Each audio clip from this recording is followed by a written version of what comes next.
할렐루야. 한 주간 은혜 가운데 보내고 토요일을 맞았네요. 오늘 또 말씀 앞에 나아가는 것이 우리에게 복인 줄 믿습니다. 기도하고 시작할게요. 사랑하는 주님 고맙습니다. 말씀 앞에 나아가 하루하루를 보내다 토요일을 맞았습니다. 주님, 우리가 매일 이렇게 말씀 앞에서 살기 원합니다. 오늘도 말씀으로 우리를 가르쳐 주시옵소서. 예수님의 이름으로 기도합니다. 아멘. 아멘. 한순간의 선택, 이 순간의 선택이 10년을 좌우한다, 영원을 좌우한다, 이런 말 있잖아요. 한순간의 선택이 왕국을 둘로 나뉘게 해버렸습니다. 왕은 똑똑했어요. 그래서 여기도 물어보고 저기도 물어봤어요. 그런데 세 개의 조언을 듣고 가장 어리석은 조언에 마음을 두게 된 거죠. 그리고 그 결과 지켜왔던 통일된 왕국이 갈라지는 일이 생기게 된 거예요. 자, 왕이 왜 이런 선택을 했을까요? 그리고 진짜 권위는 어디에서 오는 것일까요? 오늘 본문의 말씀은 역대하 10장 1절부터 19절 말씀입니다. 제가 이야기했던 것들을 잘 기억하시며 말씀 듣고 오겠습니다. 제 10장. 르호보암이 세겜으로 갔으니 이는 온 이스라엘이 그를 왕으로 삼고자 하여 세겜에 이르렀습니다. 느바세 아들 여로보암이 전에 솔로몬 왕의 낯을 피하여 애굽으로 도망하여 있었더니 이 일을 듣고 여로보암이 애굽에서부터 돌아오매 무리가 사람을 보내어 그를 불렀더라. 여로보암과 온 이스라엘이 와서 르호보암에게 말하여 이르되, 왕의 아버지께서 우리의 멍에를 무겁게 하였으나 왕은 이제 왕의 아버지께서 우리에게 시킨 고역과 매운 무거운 멍에를 가볍게 하소서. 그리하시면 우리가 왕을 섬기겠나이다. 르호보암이 그들에게 대답하되, 3일 후에 다시 내게로 오라. 백성이 가니라.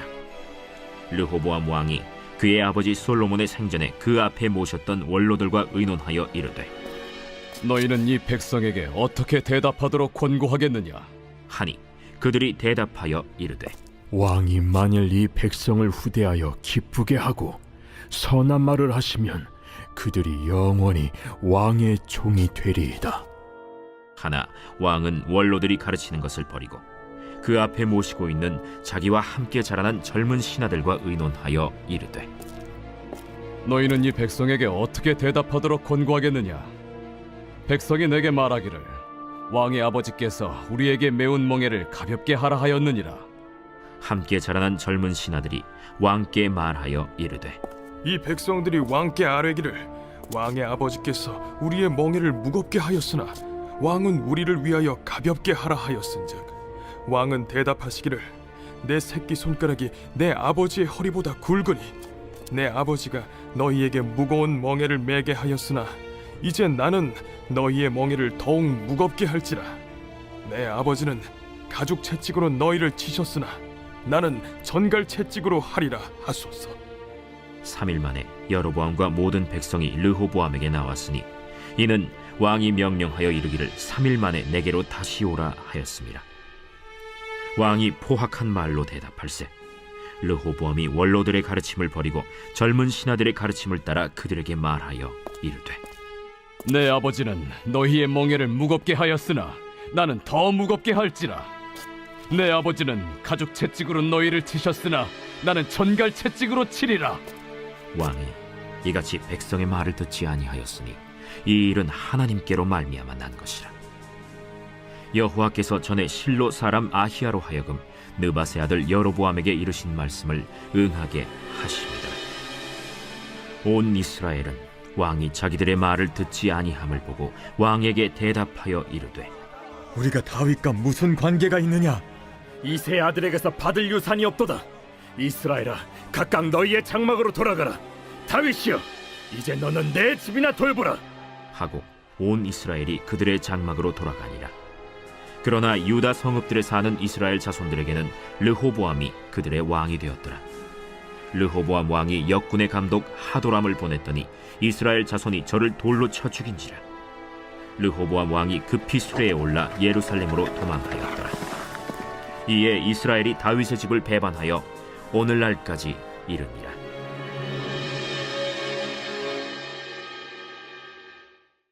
자, 솔로몬이 죽고 그리고 이제 왕이 바뀌었잖아요. 아주 극적인 장면이 오늘 나오는데요. 첫 번째는 백성들이 왕을 찾아와서 간절히 요청합니다. 새 왕 이름이 르호보암이잖아요.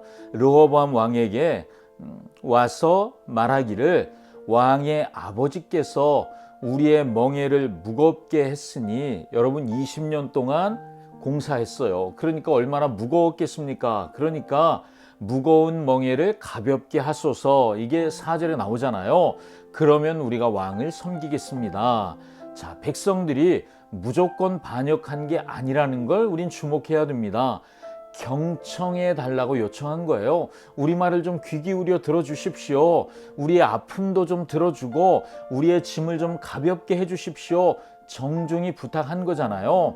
그리고 2개의 상반된 조언이 주어지기 시작하죠. 원로들, 나이 많은 원로들의 조언을 한번 들어보세요. 왕이 만일 이 백성을 후대하여, 이 백성을 존중해서 기쁘게 하고 선한 말을 하시면, 그들에게 말로부터 위로하고 격려해 주시면 그들이 영원히 왕의 종이 될 것입니다.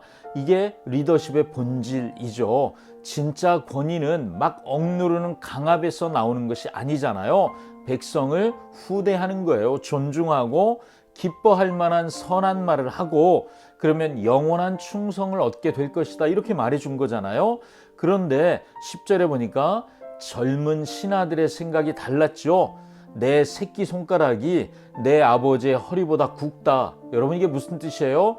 나 힘이 있다. 이 힘으로 밀어붙이면 너희 날 저항 못해. 권위를 이들은 어떻게 생각했어요? 힘이다. 강압하면 된다. 그래서 더 세게, 더 무겁게 짓누르면 백성들의 영원한 충성을 얻을 것이라고 생각했다는 거죠. 자, 그리고 세 번째, 르호보암이 이제 선택해야 되잖아요. 근데 치명적인 선택을 하죠. 원로들의 지혜로운 조언은 버렸습니다. 그리고 젊은 신하들의 조언을 충성스럽게 받아들였어요. 백성들의 목소리를 경청하면 들어준다고 했잖아요. 그런데 강하게 짓누르기로 선택한 거죠. 결과 어떻게 됐습니까? 우리가 본문을 통해 아는 것처럼 백성들이 완전히 등을 돌려버리죠. 자, 우리가 16절에 우리가 다윗과 무슨 관계가 있느냐? 우린 더 이상 다윗의 집과 관계없다. 이 왕족과는 관계가 없다. 라고 10지파가 떨어져 나가 이스라엘이라는 나라를 세우기 시작하는 거죠. 자, 여러분, 여기서 정말 중요한 포인트가 하나 있습니다. 이 이야기를, 이 역대기를 읽은 사람들이 누구라고 말씀드렸죠? 포로에서 돌아온 사람들. 그 사람들이 나라를 잃어버리고 70년 만에 돌아왔잖아요. 그런데 그들이 조상들의 역사 이야기를 듣고 있는 거예요. 생각했겠죠. 아, 우리가 이래서 망했구나. 리더가 백성들의 말 안 듣고, 그리고 백성들을 존중하지 않을 때 공동체가 무너지는구나. 포로에서 돌아온 그들이 공동체를 대하는 리더의 마음을 어떻게 해야 된다고 생각했을까요?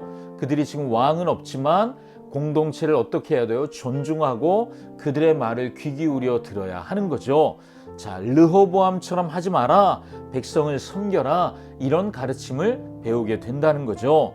자, 그리고 또 하나의 포인트가 있습니다. 여러분, 오늘 본문에 굳이 표현되진 않지만 여러분 한번 보세요. 하나님이 다윗에게 약속하셨죠. 뭐라고요?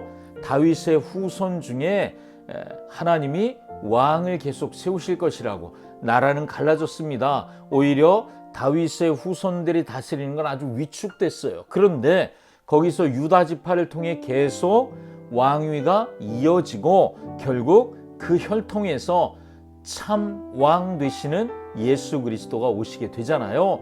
하나님의 약속은 지금도 계속 실현되고 있다 하는 것을 우리가 볼 수 있죠. 오늘 묵상하며 저는 말씀을 묵상하며 그런 생각을 해봅니다. 진짜 권위는 어디에서 오는 것일까?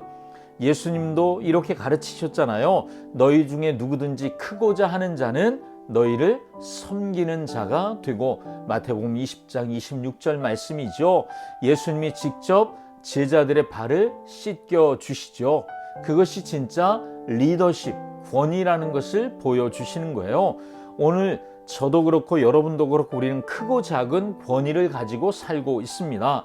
부모로서 자녀에 대한 권위가 있고, 일터에서 맡겨진 직임에 대한 권위가 있습니다. 교회 안에서도 주어진 직임에 따라 권위가 있습니다. 그런데 우리는, 저는, 여러분은 권위를 어떻게 사용하고 있을까요? 르호보암처럼 내 새끼손가락이 우리 아버지 허리보다 굵어, 나 힘세, 내가 있는 힘 마음껏 쓸 거야. 여러분 혹시 권위를 그렇게 이해하고 계시지는 않으시죠? 원로들의 조언처럼 백성들을 후대하십시오.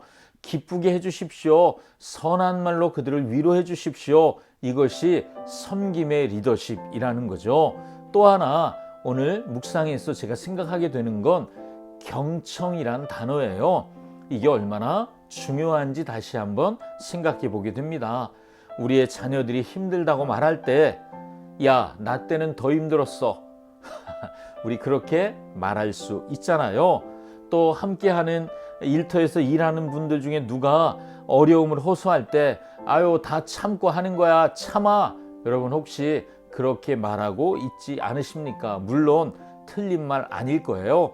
그런데 잘 들어주는 것, 거기서부터 공동체의 하나됨이 시작될 수 있다면 여러분 우리가 귀를 열고 들어줄 필요가 있지 않을까요?